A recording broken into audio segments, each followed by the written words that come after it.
This is Daria Shabbat with CorporateProfile.com, here with your news for Wednesday, September 19th, 2012. The November 6th presidential elections are approaching rapidly, and yesterday we talked about how Mitt Romney has committed yet another faux pas, saying that 47% of Americans are in support of Obama because they're too dependent upon the government and believe the government has a responsibility to take care of them.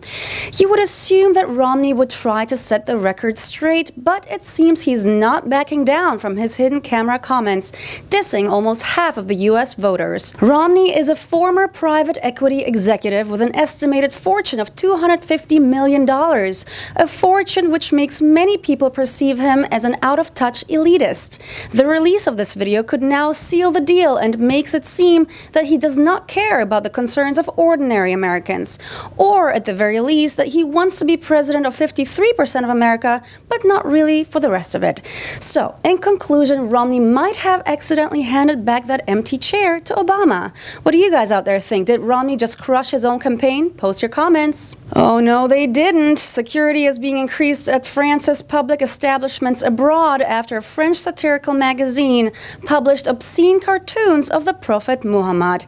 Yeah, just put some more salt on the wound, why don't ya? The Charlie Hebdo magazine paper edition features caricatures which makes fun of both the uproar in the Islamic world over the now famous amateur video that mocks the Prophet Muhammad and the row over the publication in France of topless photos of the Duchess of Cambridge.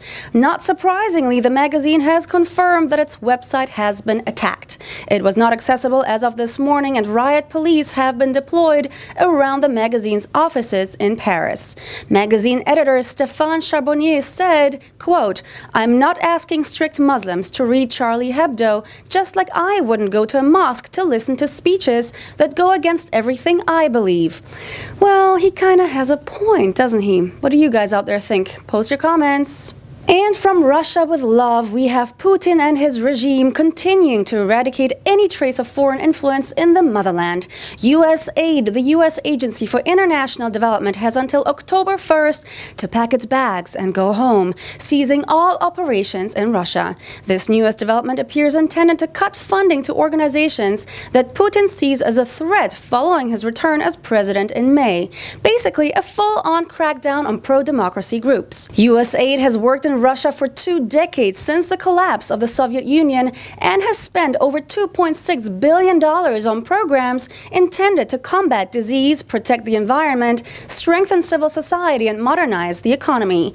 But Putin fears they have been influencing Russia's internal politics too much, given the fact that it was funding the Russian election monitor, the organization that detected widespread fraud in the last elections and ignited the mass protests against Putin's rule. Yikes, he really is serious about this little all-power-to-myself addiction of his, isn't he? Have a great day, everyone. I'm Daria Shabbat with CorporateProfile.com, reporting directly from Wall Street. Thank you for watching, and please tune in again for more hot financial and world news.